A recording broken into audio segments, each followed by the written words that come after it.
ഇതിൽ വളരെ കൃത്യമായി തന്നെ ആദ്യം തന്നെ ഈ തീ കാണുന്നത് എന്നതിനെക്കുറിച്ചുള്ള ഒരു വ്യക്തത ഇപ്പോഴും വന്നിട്ടില്ല. പക്ഷേ എന്നാൽ രോഗികളെല്ലാം സുരക്ഷിതരാണ് എന്നുള്ളതാണ് ആശുപത്രി അധികൃതർ പറയുന്നത്.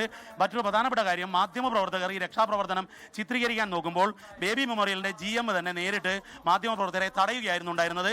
അതായത് എന്തോ മറച്ചുവെക്കാനില്ലെങ്കിൽ എന്തിനാണ് മാധ്യമപ്രവർത്തകരെ തടയുന്നത്? അങ്ങനെ ഒരു തടയൽ ഉണ്ടായിരുന്നു എന്നുള്ളതാണ് ഏറ്റവും പ്രധാനപ്പെട്ട കാര്യം. പക്ഷേ എന്നാൽ രോഗികളെല്ലാം സുരക്ഷിതരാണ്.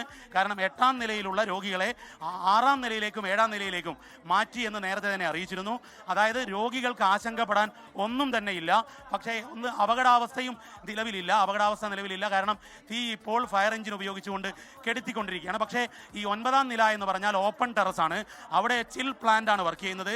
ഒപ്പം നമുക്ക് ചില ജീവനക്കാരെന്ന് പറഞ്ഞത് അവിടെ റിപ്പയർ ചെയ്യുന്ന ചില ഡാമേജ് ഐറ്റങ്ങളും മറ്റും കൂട്ടിയിട്ടിരുന്നു എന്നുള്ളതാണ് ജീവനക്കാരൻ എന്ന് പറയുന്നത്. പക്ഷേ ആശുപത്രി അധികൃതർ പറയുന്നത് അവിടെ ഒന്നും ഉണ്ടായിരുന്നില്ല എന്നുള്ളതാണ്. ഏതായാലും ഈ തീപിടുത്തത്തിൻ്റെ കാരണം വ്യക്തമല്ല. പക്ഷേ ഒരു കാര്യം, ഈ മുകളിലായതുകൊണ്ട് തന്നെ കാറ്റുള്ള സമയമാണ്, ആളിപ്പടരാനുള്ള സാധ്യതയുണ്ട്. ഇൻഫ്ലേമബിൾ ആയ ഒന്നും അവിടെ ഉണ്ടായിരുന്നില്ല. പക്ഷേ എന്നാൽ ചില്ലർ പ്ലാന്റ് ഉണ്ടായിരുന്ന ഒരു സ്ഥലം കൂടിയാണ്. ഏതായാലും ആശങ്കപ്പെടാൻ ഒന്നും തന്നെ ഇല്ല.